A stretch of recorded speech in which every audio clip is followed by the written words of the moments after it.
What's good, y'all? Elvis here, back again with another episode of Better Barbering. For my new people, Better Barbering is a series that I started where I share tips and tricks that made me a better barber, that other people used to make them better barbers, and ideally better people. So about 2 months ago, I quietly retired from being a barber. So when I used to hear retirement, I used to think like, oh, that's just quitting whatever you do and just sitting on a porch for the rest of your life, chilling. Like you did all the work that you ever plan on doing in life, and now it's time to coast. And I realized as I've started growing up, like retirement doesn't mean that for me. I know I'm the kind of person that regardless of what I'm doing, I'm gonna be doing something I love and I'm gonna be chasing progression in that. Even if I'm not working a job, I'm gonna be working towards a new purpose, a new objective always. I'll never be completely comfortable where I am.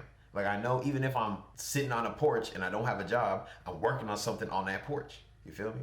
And I've heard a lot of barbers refer to retirement, like my old idea of retirement where it's just, oh, yeah, now I don't have to cut hair anymore. And I realized that that never applied to me because, no shade, I've never been a slave to this chair. I went out of my way to become a barber specifically to learn the skill set and to open up other options for myself because I was already getting to a bag studying chemical engineering. That's something I already have the aptitude for. I'm already wired to do well in, but I knew that end destination where that would lead me wouldn't be a place that I care for as much because my time wouldn't be my own. I would have less freedom overall. But I knew with barbering, it opened up a lot of my avenues. I could do whatever I want. Eventually, as long as I had a plan of action, I worked towards it. I've been cutting hair for like, first picked up clippers middle school. I don't really consider when I first started. I've been seriously cutting hair about 7 going on 8 years. And in that time, I've effectively done everything I want to as a barber. I was in a competition last year, which I wasn't really pressed about because I don't care about competition that much, but it was a great experience. It really opened up my horizons, really showed me a lot of areas that I want to grow, not even specifically in the barbering realm, which is very interesting.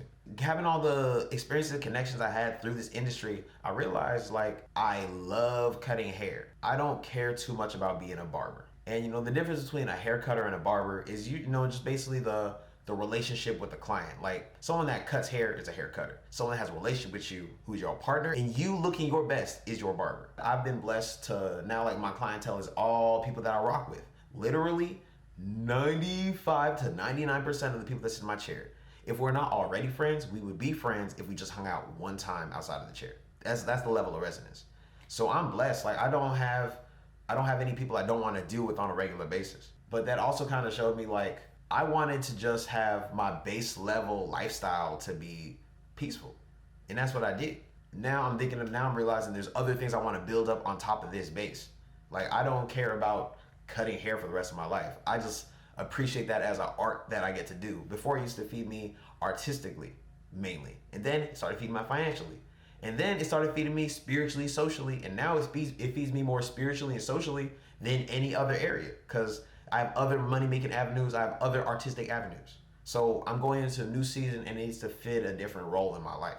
Honestly, I feel like this retirement that I'm going through with barbering, I'm just gonna keep doing this with whatever industry, whatever profession becomes, or whatever I do as my main source of income. Originally, this is what I was gonna do with engineering. I was gonna be in it for a few years, get my bag up, buy my freedom back.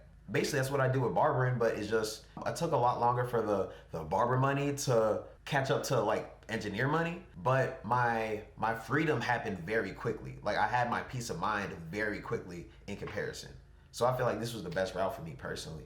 But I know this is not the end destination. Barbering's been blessing me in a lot of ways because through different stages, the different skill sets I learned, they just stack on top of each other. Like when I was in engineering, I learned a whole lot of problem solving skills. Engineering is just the art of problem solving. That supercharged everything I do in my barber career. And now with the skills that I learned in barbering, let's say communication, all the artistic things, money, business stuff, all that's gonna supercharge everything I go into going forward. So I realized I'm never really going to retire. I'm just gonna keep switching my game. There's a coworker I had, I'm not saying names, you know what I'm saying? But he recently retired, but his way of going about it was kind of like, oh, I don't have to cut hair no more. People don't pay me enough. And it was kind of like, I'm gonna keep it straight. He went about it in a way I didn't respect personally. But like, I've effectively retired, you know what I'm saying? Like, cutting hair is a hobby for me now. But it's still my main source of income, you know what I'm saying? It took work for me to not be a slave to my chair by building the infrastructure in my life, like, to a point where I don't need to cut hair, you know what I'm saying? So it's something that feeds me financially, but it also feeds me on a personal satisfaction and a fulfillment level. Because as soon as you become a slave to something and you have no option, that taints the experience usually.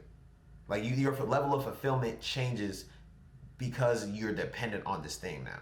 It's kind of funny. I'm saying I'm retiring like I'm not gonna keep doing it, but I guess I've effectively retired from this being a job for me. Because there was a season where it was a hobby, and then it started turning into a hustle.